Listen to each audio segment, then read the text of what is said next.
What's the story, Morning Glory? What's the word, Hummingbird? Thank you so much for clicking on my channel and for joining me for this review of 90 Day Fiancé The Other Way, Season 7, Episode 6 Seems a Bit Dodgy. We have a new cast member who goes by the name of Patia.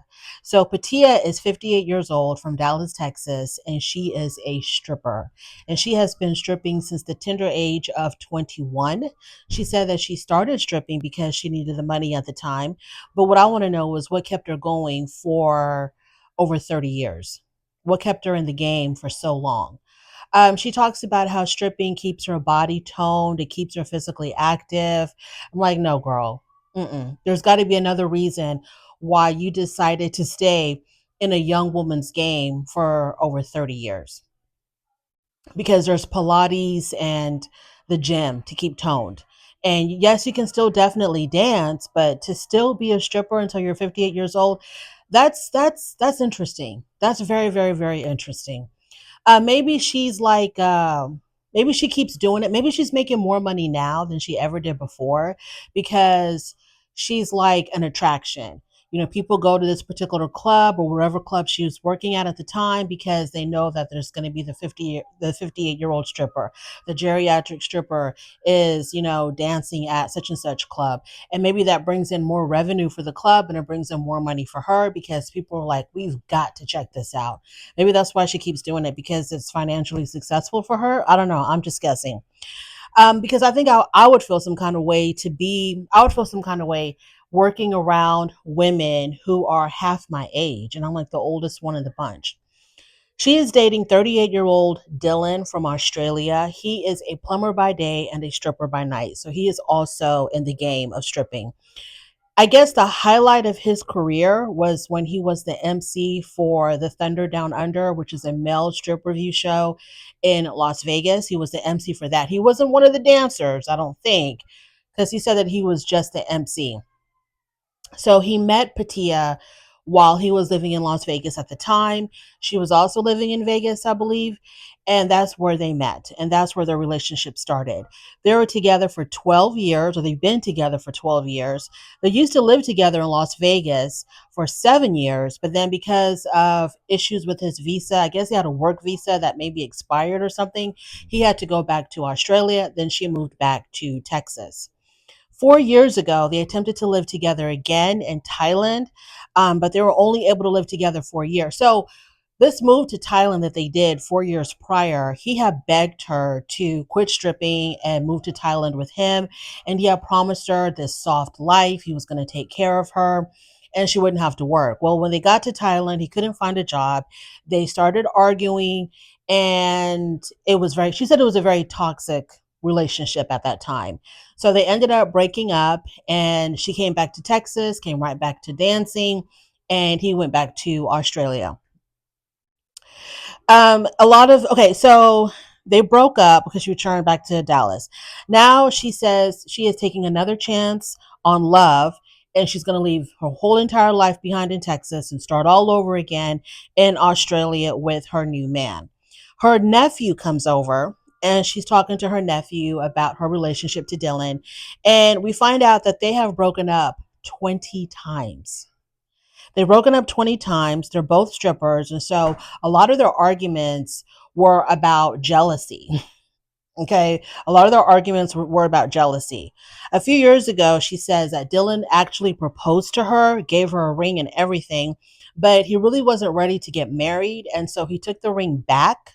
And that was the end of their engagement. Her nephew talks about how he would never do that to a girl. You don't propose to her, give her a ring, and then take the ring back. But if there's no wedding, according to Judge Judy's School of Law, if there's no wedding after there's a proposal, the ring should go back to the one that bought the ring, because Judge Judy says that the engagement ring is in anticipation of a marriage, and if there is no marriage, the ring goes back. So she says that she wants to give Dylan one last chance. The nephew thinks that all of this is a little bit kooky. The nephew thinks that, his aunt deserves so much more and something a little bit better than what Dylan has to offer. I feel like we don't even know half of the story between her and Dylan. And I feel like if we knew the whole story about her and Dylan, I don't think we would be Dylan fans at all. Something just tells me that Dylan may be the root of all of their problems, but that's just my hunch.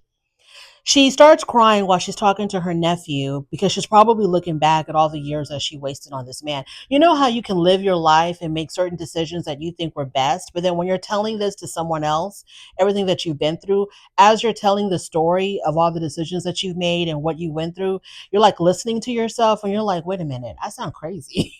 At the moment, it seemed like the best decisions I could have made, but now that I'm actually looking back and I'm actually retelling it to somebody, yeah, it sounds really, really crazy. Like, what the hell was I thinking? And I wonder if that's why she started crying because she's realizing that she wasted so much of her life on this guy. And I don't know. I don't know. Her story kind of made me sad, to tell you the truth. She said that she believes this time is going to be different, which sounds like, a woman who still really hasn't learned her lesson because you keep thinking that people are going to change, that if we go to a new environment, it's going to be different. If we have, different types of jobs, it's going to be different. And no, all the exterior can change, but the people are still the same. The person is still the same. So she's going back to Australia, it seems like, in hopes that he proposes to her again and that it works out somehow. But if he's still stripping and a lot of their issues are based on jealousy, I don't see how anything has changed or how anything can be different. I really don't see how. But like I said, Patia's story is kind of sad to me because here you have this woman who's a little bit older and she's going through these crazy breakups to makeup and this up and down topsy turvy relationship with this guy. And it's the kind of situation or it's the kind of relationship that you would expect a 20-year-old to go through, because at a certain time in a woman's life, you realize the stuff that's just not worth it. And the things that you would put up with in your 20s, you're definitely not putting up with in your 50s and 60s. Like, absolutely not. And I feel like Patia hasn't learned that lesson yet. And then you realize that life is just so much better by yourself, just so much better by yourself. But Patia really wants that ring from Dylan, and we'll see how it goes when she gets to Australia. Moving on to Luke and Madeline. So Luke and Madeline go cake tasting to pick a cake for their wedding. This is his second day in Colombia. There was no sex the night before because Madeline was still very upset at Luke that he can't afford to pay the rest of the balance for their wedding and that she has to cut out stuff that she really wanted in her wedding. So when they're doing the cake tasting, you would think that this should be kind of like a cutesy moment, a little bit romantic, trying to figure out what cake they want for their wedding, like a happy moment, right? Well, no, it turns unhappy very quickly when Luke brings up the bachelor party. So he wants to come clean to Madeline and let her know what went down at the bachelor party. And so he tells her that, look, my friend threw me a bachelor party and he hired a stripper. And so she wanted to know what the hell happened. What did the stripper do? And he tells her, well, the stripper did what strippers do at a bachelor party. Well, that answer wasn't good enough. So she gets upset and she throws the cake in his face and shoves cake all over his face. He's covered in cake. And then she storms off. So she goes back into her car. She's crying. She's calling her aunt, telling her aunt that it's all over. He follows her to the car. He's, trying to apologize to her, wants to talk to her. She's not having it at all. She tells him to go away. She even holds up her hand to show that she's already taken off the ring. And she's like, Luke, it's over, blah, blah, blah. It's not over. It's not over. She's going to calm down. She's going to come back around and, it's not over. I'm pretty sure the wedding is still on. If they can pay for it, if they can finish paying off the balance, the wedding is still very much on. I don't believe any of these shenanigans between Luke and Madeline. Let's move on to Jenny and Sumit. Not much happened with Jenny and Sumit. So remember last week they were having some type of a house blessing ceremony. whatever. I didn't really understand it because it's in the house that they've been living in for years, that Sumit's family has been living in for years, and now Sumit and Jenny live there. So I didn't understand what was going on with the house blessing. Is it because Sumit and Jenny moved in, or are they blessing the house for other reasons? But whatever. So after they do the house ceremony thing, people come over and it's like a party, right? Well, one of Sumit's relatives, his aunt, is one of the guests in attendance. And this aunt brings up the whole age gap thing between Sumit and Jenny, and how it's not appropriate, and how the family is ashamed of the fact that Sumit married a woman who was so much older, and how Sumit, needs to leave Jenny. So it's the whole thing again about, marrying an older woman, bringing shame to the family. But now it's coming from the aunt instead of his parents, who allegedly have gotten over the fact that Sumit is with Jenny. So Jenny gets frustrated. Oh, and in the middle of the aunt ranting and raving about how Jenny is too old for Sumit, Sumit's mother was defending her son and Jenny's relationship, saying that, hey, if my son is happy, I'm happy. We need to just let it go and move forward. Which y'all know I don't buy. I do not buy for a second that Sana, I think that's her name, Sahana. I don't buy for a second that his mother is cool with Jenny and Sumit being together. I think that she's laying in wait. I think she's laying in wait. I think when they catch her on a bad day, she's going to let it all out. She's going to let them know exactly what she thinks of Jenny all over again. So Jenny becomes really frustrated with the aunt talking her mess about her age. So she goes into the room. Sumit follows his wife back there, and he's talking to her, and he's trying to comfort her. And Jenny says in her confessional, she says, my mother-in-law accepts me, but if the rest of the family doesn't, it might bring everything back to square one. So she's worried that if the rest of the family keeps bringing this issue up about her age and the age gap between her and Sumit, that it's going to make Sana revert back to her old ways. And it's going to make Sana not like Jenny anymore and go back to her bickering about, why is my son with such an old woman? So that's what she's worried about.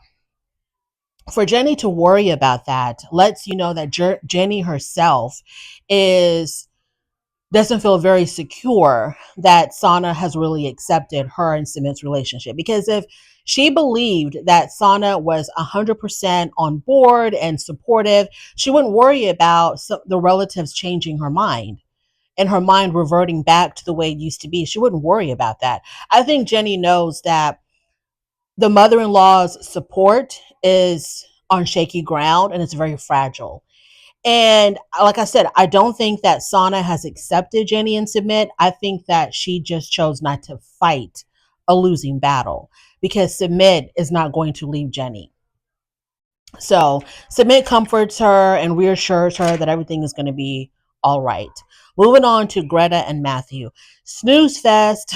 Greta and Matthew are so boring.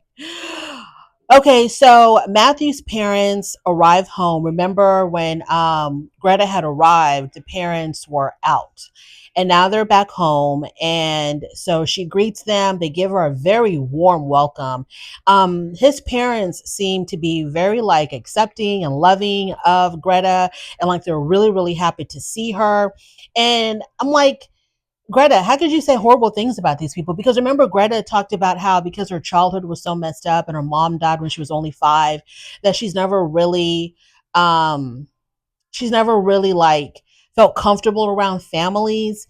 And she talked about how awkward it was to stay with Matthew when she was staying with him before, and how she felt really uncomfortable because they weren't vegetarians and they had a lot of meat in the house. And she just doesn't feel comfortable around families, and that she really wants Matthew to hurry up and get them their own place. Well, when the parents arrived home and they saw her, I mean, they like showered her with love. Like they really did they really act like she's part of their family and they've accepted her as their future daughter-in-law. So like I didn't understand why she had somewhat negative things to say about them.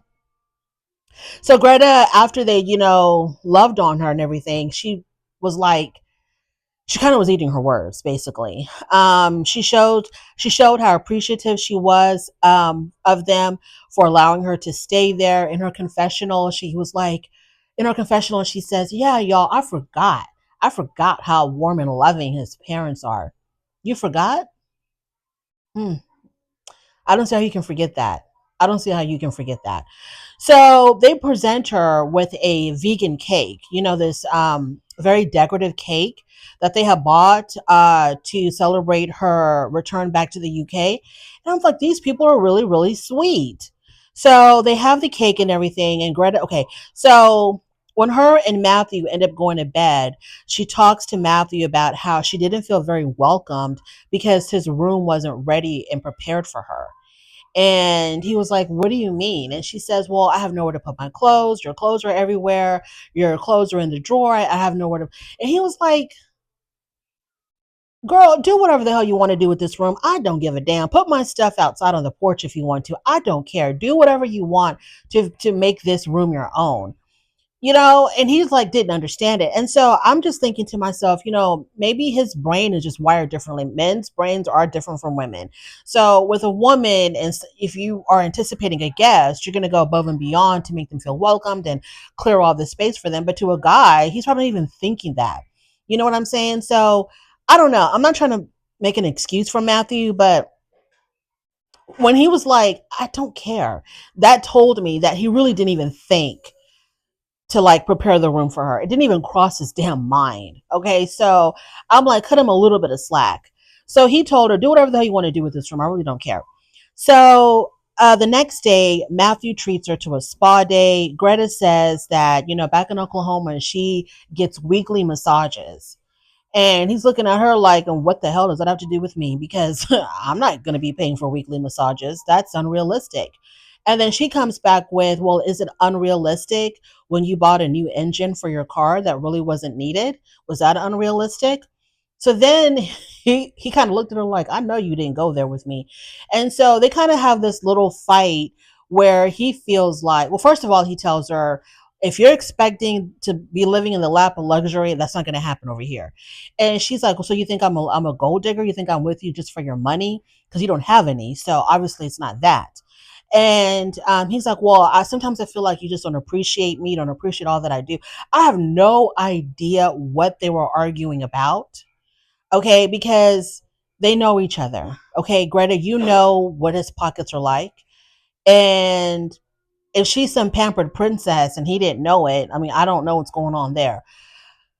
Like for her to bring up the fact that she was expecting weekly massages or weekly spa days, I was kind of like, do you think he can really afford that? Like, why would I didn't understand that at all. This whole entire scene with them at the spa confused the hell out of me.